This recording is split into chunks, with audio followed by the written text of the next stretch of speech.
All right, today, push people, we're going to take a look at the period 1824 to 1840. We're going to review it really quickly, so let's get started.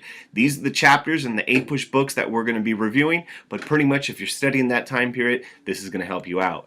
Big idea here, 1824, the election will formally put an end to the era of good feelings. Here's what happens. There's a whole bunch of Republicans that want to be president. You got John Quincy Adams, William Crawford, Andrew Jackson, Henry Clay. They all want to be president, and the results of the election reveal a problem. Jackson wins the popular vote. He gets the most electoral votes, but he does not get a majority of the electoral votes. And under the Constitution and the 12th Amendment, that means the election must go to the House of Representatives. Now, Jackson's feeling pretty good about this election because he's the only candidate that has support in all the different sections of the country. He's got northern voters, southern voters, and western voters. So the election goes to the House, and this is the background to the corrupt bargain. Here's what goes down. As I said, under the 12th Amendment, they must choose, the House of Reps must choose between the top three candidates. William Crawford is out because he suffers a stroke during the campaign, and the Speaker of the House is Henry Clay. He has something in common with John Quincy Adams. They're both supporters of the American system. They're down with the tariff, the bank, and the internal improvements. They have a very similar political philosophy.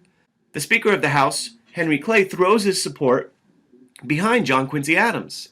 And next thing you know, John Quincy Adams is named President of the United States by the House of Reps, and a couple weeks later, Henry Clay is picked to be the Secretary of State. And this is a really awesome position because 3 of the former presidents were Secretary of State prior to becoming president. It's kind of seen as a stepping stone.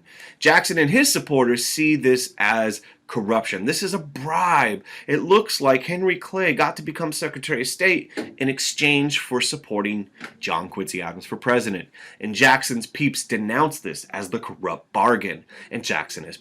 So there's a whole bunch of stuff happening, but in 1828, the next election takes place. There's a lot of dirty campaigning, and the results, once again, are voted on by sectional lines. John Quincy Adams is running for re-election. He does get the Northeast because of his support for manufacturing, but ultimately he loses, and Andrew Jackson crushes John Quincy Adams in the rematch. Not only that, but when Jackson becomes president with the election of 1828, he will be the first president from the West, from the state of Tennessee, and he is really symbolic of this idea of the common man, a man without formal schooling.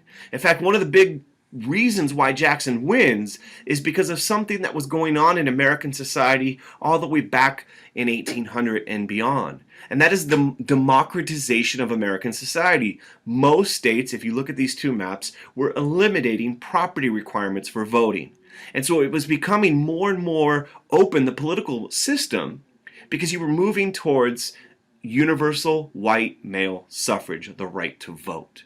Now, left out of this democratization were, of course, women, African Americans, Native Americans, and any group not being into the white male category. But this was an enormous trend in American politics and was an important one that Jackson benefits from. Jackson's inauguration is very symbolic as this victory for the common men. Thousands and thousands of people come to Washington, D.C. to celebrate Jackson's presidency. And Jackson as president is going to be symbolic of the political changes of the time. Back in the day, from 1790 to 1828, the way candidates were picked was something called the caucus system. And what that was a small group of individuals within the party would choose the candidate.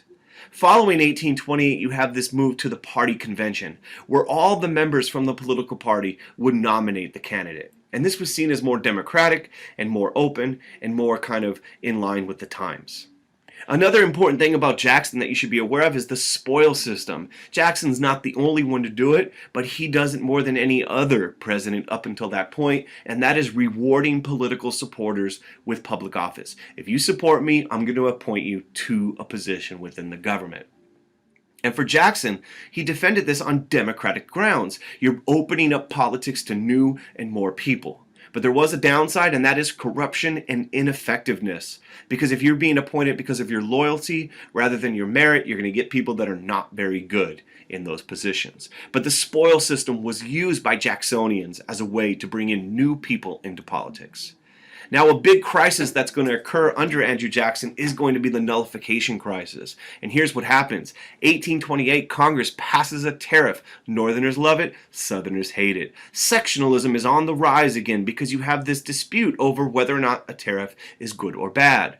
What happens is Southerners refer to the tariff as the tariff of abominations. We have a video on that. Check it out in more detail. A pamphlet was written anonymously by the Vice President John C. Calhoun called the South Carolina Exposition. And in this pamphlet, they basically outlined the theory of nullification. And that theory basically said a state had the right to decide whether to obey a federal law or to nullify it or to ignore it within that state. And remember, this was done during the Kentucky and Virginia resolutions by Jefferson and Madison as a result of the Sedition Act passed by the Federalist Congress and John Adams. And so South Carolina says we have the right to nullify this, but they don't have the 2/3 votes necessary to do so, but Congress passes another tariff in 1832.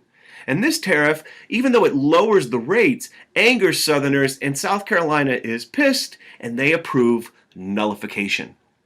And basically say that the tariff, would not be collected in the state of South Carolina. And they threatened secession. If you try to collect this tax, we're going to leave the Union. And this is a crisis known as the nullification crisis. Now, Jackson is not a fan of the tariff, but he is the president and he wants to defend the Union. And this crisis, which really had the nation on the brink of a mini civil war, is solved by something called the olive branch and the sword. One, the sword. The Force Bill of 1833, the federal army was told that we could collect the tariff. Nullification would not be tolerated, so South Carolina, you better pay up. The second part of that, or the olive branch piece, is the compromise tariff negotiated by Henry Clay, known as the Tariff of 1833, which will gradually lower the tariff rates. The crisis ends, and nullification was rescinded. South Carolina backs down, the Union is preserved, but what's important about this is really a sign of things to come, because compromise won't work once we get to 1860 and we have South Carolina actually being the first state to leave the Union upon the election of Lincoln. Other things about Jackson you should be aware of is the pattern that was happening way before Jackson was population was moving west. And a big part of Jackson's presidency is going to be his native policy. His goal was he wanted to open up land in the Southwest for Southern planters. Jackson already had a reputation. He had fought native people in Florida with that unauthorized military expedition just before the Adams-Onis Treaty. And now he, along with Congress, support the Indian Removal Act of 1830. And this basically says, and the 5 civilized tribes were supposed to be removed from this area in the Southwest, or Southeast, depending upon where you're looking at it from. The Chickasaw, the Choctaw, the Creek, the Cherokee, and the Seminole were supposed to be removed as a result west of the Mississippi River. And this was going to be a forced removal. Some of the tribes decided to leave, like the Choctaw and the Chickasaw, without much resistance. And these 5 civilized tribes, many of them, including the Cherokee, had adopted numerous things that were quote-unquote civilized, like they owned private property. Many of them were Christian. In fact, they were so civilized, some even owned slaves. Sarcasm intended. Here's what happens as a result of the Indian Removal Act. Jackson's policy is going to lead to the uprooting of thousands of native people. In fact, some are going to resist. The Seminole Indians in Florida are going to refuse to leave, and you're going to have something called the Second Seminole War happening in 1835, and a brutal war between the U.S. Army and the Seminole native people. And eventually the Seminoles will be defeated. Another important thing you should keep in mind is the Supreme Court actually protects the rights of one of the groups, the Cherokee Indian. In the case of Worcester versus Georgia in 1832, the court rules that Georgia law does not apply to the Cherokee Nation, and the Cherokee Nation cannot be forced to move by the U.S. government because Georgia law doesn't apply to them. However, famously, Jackson chooses to ignore the federal court's decision. He famously says, John Marshall has made his decision. Let him enforce it if he can. And as a result is in 1838, after Jackson had already left office, the Trail of Tears takes place, the forced removal of over 15,000 Cherokee native people west of the Mississippi to Oklahoma Territory. Thousands of Cherokee will die during this horrific event in our American past. Another thing to keep in mind is what happens with the bank and Andrew Jackson. In 1816, remember the U.S. Congress, under the American system, gave the Bank of the United States another 20-year charter. And it wasn't due to expire until 1836, but Henry Clay decides that he's going to bring this issue up in the election of 1832 by approving it a little early. He wants to make this bank issue an issue that Andrew Jackson has to deal with. Now, Jackson in 1832 decides to veto the recharter of the Second Bank of the United States, and some in Congress accuse him of exercising too much power.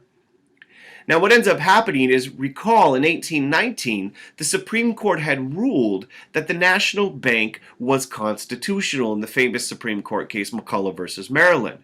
Not only that, but Jackson's veto of the bank was seen by many of his opponents as another veto. And he was seen by some, his critics, as vetoing excessively and abusing executive power. And a little fun fact is, Andrew Jackson had vetoed more times than all the other previous presidents combined. So he vetoes the bank, and in 1832, Henry Clay goes down in defeat in the presidential election. Andrew Jackson wins, and Jackson, not content with letting the bank just exist as is, he decides he's going to destroy the bank prior to 1836. And he does so by ordering the withdrawal of federal funds from the bank in 1833. And he actually puts these federal funds into what are called pet banks, or state banks that were loyal to the Democratic Party, hence the name pet banks. The head of the bank, a guy by the name of Nicholas Biddle, calls in the loans that were due to the Federal National Bank, and this causes all sorts of widespread economic uncertainty, panic, and the economy basically collapses. In fact, they try to kind of calm the situation down because in 1836, the Specie Circular is issued, which requires that public land be purchased with gold or silver, so-called hard currency. However, it's too little too late, because in 1837, after Jackson's out of office, you have the Panic of 1837, and it's caused by a whole bunch of factors: over-speculation in Western lands, a bank battle, the Specie Circular, and the economy just goes into the toilet. And Jackson's treatment and his bank policies are oftentimes seen as a contributing factor to this panic. Unfortunately for Martin Van Buren, he gets elected in 1836. He's running against the Whig Party, the opposition party to Andrew Jackson. You'll see the Whigs, they run way too many people in 1836. Martin Van Buren becomes the president, and unfortunately he'll get the really bad nickname. Not only is he Wolverine's dad, but he is called Martin Van Ruin, because as soon as he takes office, the whole panic in the economy goes into a tailspin. There are new political parties that are forming. Recall the Democrats, they believe in a small national government. They're more in line with the old school Democratic Republicans. They basically believe the federal government should stay out of economic affairs, no tariffs, no banks, things of that nature. They also believe the federal government should stay out of social issues. And of course, their strength is mainly going to be in the South, the West, and amongst workers in urban areas. The new party that forms are the Whigs, and they're kind of similar to the Federalists or the National Republicans. They favor a strong central government, so people like Henry Clay, they believe in the American system, internal improvements, the bank, and tariffs, and they tended to support some of the moral reform movements, the prohibition of liquor, the support for public schooling, and things like this. Their support tended to be in areas in New England, amongst Protestants and religious people, and so on. So you have this second party system, and you could see that being developed on this chart right here. Some major events, and the Democrats and the Whigs are going to be the two top dogs in the 1830s. And the Whigs really are the opposition party to Andrew Jackson's policies. One last thing before we head out. Mexico wins its independence from Spain in 1821-1823, and basically Mexico, the Mexican government, gives a bunch of land to a lot of Americans who start coming into Texas. One of the famous one was a guy by the name of Stephen Austin. He's given huge amounts of land in what is today modern-day Texas. There were a couple of rules. One, you had to become Catholic, and you had to follow Mexican law. The problem is so many Americans are coming in with their slaves, and Mexico decides in 1830 to put restrictions on further immigration. They also decide to outlaw slavery, and this angers those white people, those Americans that are now in Texas. As a result, in 1836, as a result of this, Mexico trying to control Texas and the Texans not wanting to be controlled, in 1836, Texas declares its independence from Mexico. Not wanting to allow them to leave, Santa Anna sends 6,000 troops into Texas to basically regulate and stop this independence movement from being successful. Of course, you have very famous moments like the 13-day siege at the Alamo, where 200 Texans are eventually killed after fighting bravely by the Mexican army. And while that is taking place, Sam Houston, the hero of the Texas movement for independence, wins a decisive battle at the Battle of San Jacinto. Now, what ends up happening is this causes a major issue, because Texas decides, when it's the Lone Star Republic, it's its own nation in 1836, Santa Anna, rejects the treaty that he was forced to sign. He says, no, I don't agree that Texas is independent. In fact, Texas in 1837 is recognized by Andrew Jackson just as he's about to leave office. He says, yes, we recognize the Republic of Texas. The problem that arises, though, is that Texas wants admission into the Union, and nobody wants to be the one to take this issue on, because this is a contentious issue. Because if Texas gets added to the Union, would this be another slave state? And the answer is it would, and Northerners were not going to have this. So the issue of Texas is going to be sidestepped by many presidents because of the issue of slavery. That's all, folks.